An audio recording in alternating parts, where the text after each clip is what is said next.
Hey guys, thanks for checking out this video on the 2024 D&D Paladin. This is what we know after the previews that we have, the preview videos, preview article, and I have on the left side of the screen here a 2014 D&D Paladin, and on the right side, the very latest playtest. And I have marked everything that's confirmed in green, everything that's changed from the playtest in red, and everything that was different in the playtest from 2014 is in yellow if it's not confirmed that it actually is going to change or stay as they had it in the last playtest. So let's first look at the Paladin's class table. Some changes we have here. Channel Divinity, get more uses. That's confirmed. You have spells at first level. That's confirmed. Spellcasting at first level in the class features. Weapon Mastery is new and confirmed. Fighting styles are slightly different in that you get to choose any fighting style. So that's a boon there for them. And including the one that lets you do cantrips. Then there's Paladin Smite, which we saw in the playtest, changed from Divine Smite. Divine Smite's now a spell, and we'll look at what Paladin Smite does here when we get to that section. Faithful Steed at 5th level, Abjure Foes at 9th, Radiant Strikes at 11th, Restoring Touch at 14th. So all these things confirmed. Aura Expansion, they didn't talk about it. They confirm it. Ability Score Improvement is changed, and now it's Epic Boon. One little tweak with these spells, getting spells at first level, is when you're doing a multi-class character that includes Paladin, is you'll round up for the Paladin's levels, half of the Paladin's levels rounded up, to add for up to multi-classing spellcasting. Okay, Standard Gold didn't cover that. Channel Divinity, how that works with multiple classes, didn't cover that. First level lay on hands, they talked about that. Confirmed to be a bonus action now. So it was, of course, an action before. You can do it on a creature. It doesn't exclude undead and constructs anymore. You no longer can neutralize or remove a disease with it. It only removes the poison condition with it, is the extra thing it can do. So a little nerf there. First level spellcasting, as we talked about before. One cool thing they talked about was they have a new approach in the player's handbook to spell lists, in that every class will have their list in the class description right after the class description. They'll list their spell's name, spell's school, if it's concentration, if it's a ritual, and if it has any components that are consumed. First level weapon mastery. One little tweak there is that they say it's 2 weapons now, not 2 kinds of weapons. Everything else there is confirmed. Paladin Smite. So they talked about always having certain spells ready in the previous player's playtest. Well, I believe that's gone away, and now it's only going to be 1 spell prepared, and that's Divine Smite. You can cast that prepared spell once without expending a spell slot per long rest. And of course, Divine Smite being a spell, it's going to be 2nd level. It's going to be a bonus action that you're going to use up, so you can only do it once on your turn. It's going to take your bonus action to do it. So a lot of nerfing there in the Paladin Smiting power. They were kind of ridiculous as they were, so it's not a terrible nerf. Fighting style, 2nd level, we already talked about how it's any fighting style now, including cantrips. That's a boon they got there. Channel Divinity at 3rd level, you get more uses. You can restore 1 per short rest, or all of them at the end of a long rest. Divine Sense now is one of your Channel Divinity features, and it lasts for 10 minutes, so that's definitely an improvement. The level went up. Used to be Divine Sense was, 1st level. Used to be blocked by any kind of cover, and that was removed in the playtest. They didn't speak to it, but I bet it's still removed. That'll make that much more useful.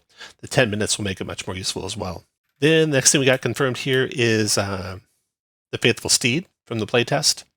Always have Find Steed spell prepared. You can cast it once without expending a spell slot per long rest, and you'll have a stat block for that that's different than just a regular animal. Okay, then next one is level 6. Now this one I'm really interested in because they did not confirm what the bonus is going to be. They didn't even talk about it.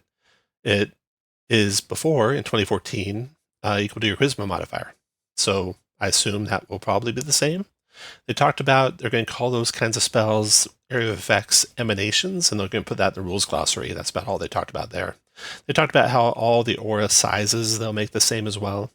I think it'll start at 10 feet like it does now, and maybe grow as you get higher level. Next one we got is Observe Foes. That's a new thing. It's a Channel Divinity thing. They didn't really get into the details if it had changed from the last playtest or not. And it may still have Dazed and Frightened. Not sure. Aura of Courage. While your aura of protection, no effect on an ally while there. So this is just a little tweak on Aura of Courage. You and friendly creatures within 10 feet of you can't be frightened while you are conscious. Now if they walk into it, the effect ends too. Or if you move over them. 11th level, Radiant Strikes. I think we'll see this also in Divine Smite. you can do on unarmed strikes. And then Restoring Touch. This is where you can now remove the disease condition. Let's see, blinded, charmed, dazed, deafened, frightened, paralyzed, or stunned. I guess I'm wrong there. I guess you're going to need a lesser restoration to remove disease. But that's all been confirmed. And then 19th level, used to get an ability score increase. It's going to be an epic boon feat now at 19th level. Okay, so that's the base Paladin class. Let's look at the Paladin subclasses here. We got the Oath of Devotion being the first one. This is a good one. They talked about some spells changing. These were in the playtest, so Shield of Faith and Aid.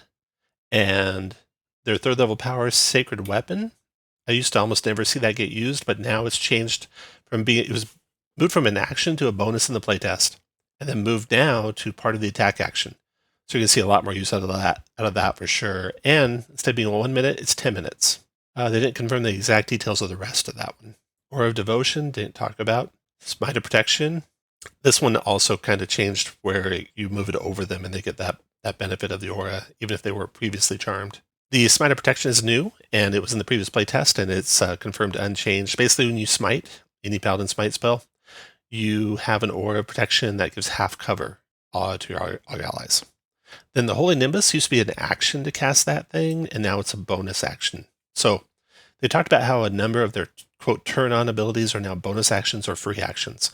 So like a Oath of Devotion Paladin can do both Holy Nimbus and Sacred Weapon right the first round and still have all their attacks left. They couldn't smite because they used up their bonus weapon for the Holy Nimbus, so that's sad. The duration for that's also 10 more minutes, or 10 minutes instead of 1 minute.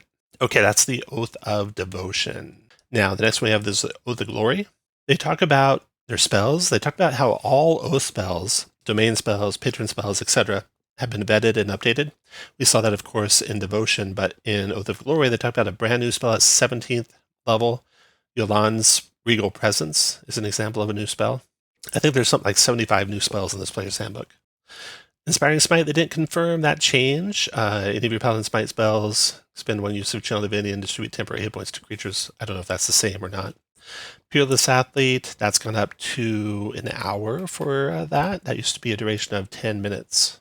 Then we have the Aura of Alacrity. It used to be if someone started in your aura, they get the benefit. Now it's going to be start or enter. That'll make that much more useful. They didn't talk about the other two, Glorious Defense, Living Legend, I assume, hopefully unchanged. Okay, the next one we have after Oath of Glory is Oath of the Ancients. This was a favorite Paladin oath because it gave you resistance to spells, so that was a huge bonus. In the playtest, they changed that to resisting necrotic, psychic, and radiant damage, and they've confirmed that's going to be staying. So a big nerf there for the Ancients Paladin. That was kind of overpowered as it was, though, so that's, I think, acceptable. Nature's Wrath, they speak of its range increasing. It used to be 10 feet before, and it was 15 feet in the playtest. They didn't confirm it was still 15 feet, but they did say it increased. Aura of Warding we talked about. Undying Sentinel. So Undying Sentinel used to be you return with 1 hit point when you get knocked down. Now, instead, you return with 3 times your Paladin level. Then 20th level Elder Champion. They didn't really cover what they changed there, if anything, but they did confirm that you can restore your use of it by expending a 5th level spell slot. That is the Oath of Ancients. And the last oath is the Oath of Vengeance. In the Oath of Vengeance, of course, Abjure Enemy has moved to, like all Paladins, the Vow of Enmity. It used to be a bonus action, and now it's part of the attack action. So another one of those that turn on abilities that are faster. And it used to be 10 feet, and it was 30 feet in the playtest. They confirmed it's greater. They didn't confirm it was 30 feet, I don't think yet, but it's greater for sure. And you can transfer the vow, so that makes that much more useful. Relentless Avenger wasn't spoken of. Soul of Vengeance wasn't spoken of. 20th level Avenging Angel, now a bonus action. Used to be an action to do that one. And it used to be an hour. And in the playtest, it went to 10 minutes. And Jeremy said it'd be an hour. And there's other information that says it might still be 10 minutes. That's up in the air. I don't know what that will be. We'll see when we get the player's handbook on that one. Nothing else discussed there, so I assume probably all about the same. And that is the last of the Paladins. That's what we know of the 2024 D&D Paladin so far. I'll update this when we have the player's handbook in hand and do the final. Here are the final changes. Thanks for watching the video, and I'll catch you on the next one. Bye.